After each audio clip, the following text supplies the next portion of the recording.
લક્ષ્ય ન્યૂઝ, એક નજર, એક લક્ષ્ય.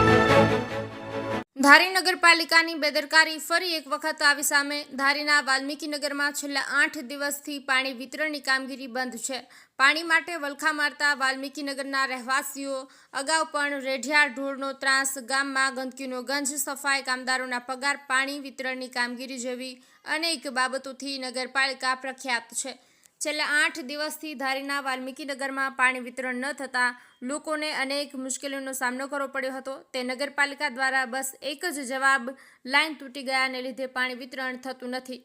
તો શું લાઇન રિપેરિંગ ન થઈ શકે? લોકોને પાણી વિતરણ નહીં થાય જેવા અનેક સવાલો ધારીના વાલ્મીકીનગરના રહેવાસીઓ કરી રહ્યા છે.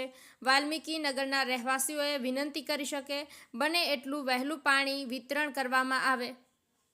વનરાજભાઈ ડામોર, ધારી. શું નામ તમારું? ઉમેશભાઈ ચાવડા. શું પ્રશ્ન છે તમારો? અમારે પાણીનો પ્રશ્ન છે. આ 10 દિવસ થયા. 10 દિવસથી અમારા વાસની અંદર પાણી નથી આવતું અને પાણીની બહુ જ પ્રોબ્લેમ છે અમારે.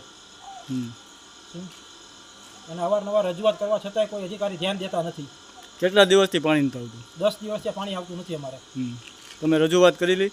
હા, રજૂઆત કરેલી હતી. ફરજ પરના અધિકારીને ફોને અત્યારે કરેલો હતો. તો શું કીધું તમને? એણે એવું કીધું કે તમે વાલમેનને કહો. બરોબર, વાલમેનને કીધું તો વાલમેને એવું કીધું કે અમે વાલ ખોલેલો છે પણ પ્રેશરના કારણે પાણી આવતું નથી. તો પછી તમને હું પ્રશ્ન શું કે હલ થાય? પ્રશ્ન અમારે એ કે અમારે વ્યવસ્થિત પાણી જોઈએ. પાણી અમારે આવતું જ નથી. બરાબર. ધારી નગરપાલિકા, વાલમેન હરેશ ગોંડલિયા. આ ઋષિ સમાજમાં અત્યારે મને એ લોકોએ બોલાવ્યો છે. આ લોકોને પાણી ચડતું નથી અને પાણીનો પ્રશ્ન છે 5-6 દિવસ થા. તો અત્યારે અહીંયા સંપ ને ટાંકાની બધી બંધ છે. 2 મોટરો બંધ છે. અત્યારે ખાલી 3 મોટરનું પાણીનું ડાયરેક્ટ વિતરણ થાય છે. તેમાં પાણી આ લોકોને ચડતું નથી, પાણી ભરાતું નથી અને પાણી આવવામાં બહુ વિલંબ થાય છે. 7:45 વાગ્યાનું મેં ખોલ્યું હતું તો આ લોકોને હજી અડધાની ભરાણું નથી પાણી અને પાણીની બહુ તકલીફ આ લોકોને છે. એટલા માટે આ લોકોએ કીધું કે ભાઈ તમે ટાંકાની વ્યવસ્થા કરો. બરાબર. મેં કીધું ભાઈ એ મારા અંડરમાં ન આવે, એ મારા સાહેબ પિન્ટુભાઈ છે અથવા ચીફ ઓફિસર સાહેબ છે એના અંડરમાં. હવે હું જોઈ શકું, હું અહીં બેસું, તમારે ભરાય નહીં ત્યાં સુધી તમ તારે હું બેસું.